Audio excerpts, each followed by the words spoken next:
Did you know that one of the most legendary rock songs of all time, Layla by Eric Clapton, wouldn't exist without the raw power of Chicago blues? That's right.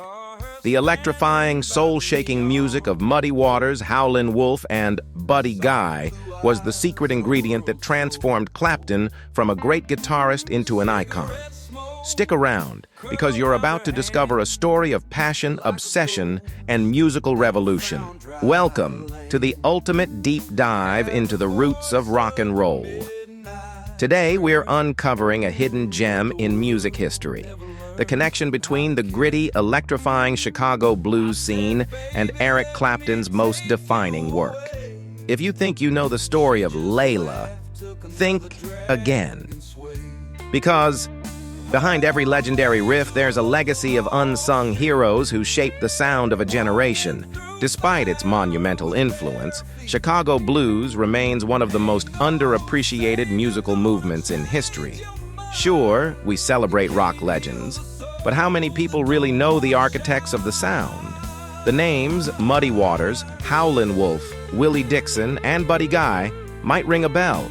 But do we truly grasp the revolutionary impact they had on modern music? Rock and roll as we know it wouldn't exist without the electrified, hard-hitting blues that came out of Chicago in the 1950s and 60s. Yet time and time again, the blues pioneers are overshadowed by the very artists they inspired. It's time to set the record straight and give credit where credit is due. Let's rewind to the smoky, whiskey-drenched clubs of Chicago's South Side in the 1950s. Imagine stepping into a packed room where a wailing harmonica, a deep, raspy voice, and a searing electric guitar fill the air. This was the birthplace of Chicago blues, a raw, electrified version of the Delta blues that had migrated up the Mississippi River, landing in the heart of the Windy City. Muddy Waters, the godfather of Chicago blues, took the acoustic Delta blues and plugged it into an amplifier, changing the game forever. His deep, powerful voice and slashing slide guitar licks set the template for what would later become rock and roll. Then there was Howlin Wolf, a towering figure with a voice that could shake the foundation of any venue.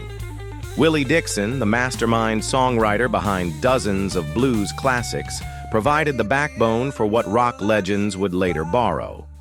And let's not forget Buddy Guy, the wild showman who played guitar like a lightning bolt striking the stage. These pioneers weren't just making music, they were creating an entirely new sonic universe, and young musicians in Britain like Eric Clapton were listening. So, there you have it. Without the electrifying, gut-wrenching power of Chicago blues, there would be no Layla, no Clapton as we know him, and maybe even no rock and roll as we know it. These pioneers reshaped the musical landscape, and their influence still echoes through every guitar solo that makes your spine tingle today. Now, picture a teenage Eric Clapton, completely mesmerized.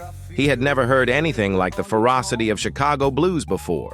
In the early 1960s, Britain was drowning in pop music, but Clapton, like many other young musicians of his time, was searching for something real, something raw. And then he found it. When he first heard Muddy Waters' electrified blues, it hit him like a freight train.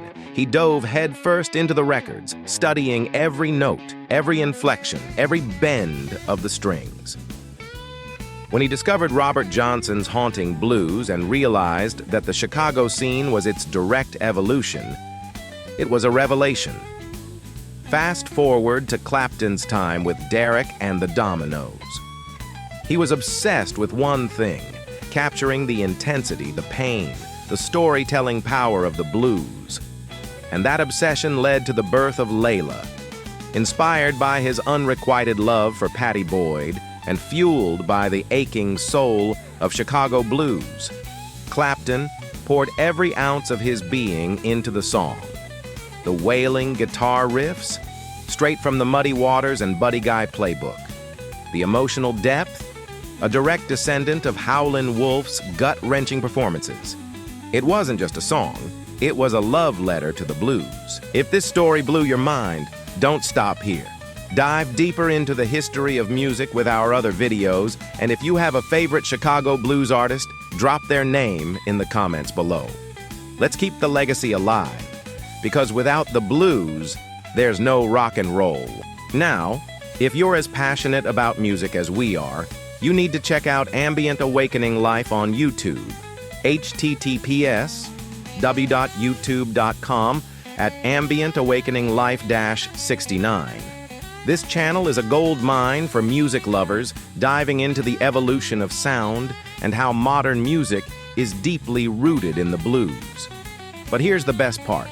Thanks to AI, we're now able to create mind-blowing musical fusions, blending classic blues with futuristic electronic sounds in ways never heard before. So, what are you waiting for? Hit that subscribe button, give this video a big thumbs up, and share it with fellow music lovers. Let's keep the legacy of blues alive and explore the infinite possibilities of music together.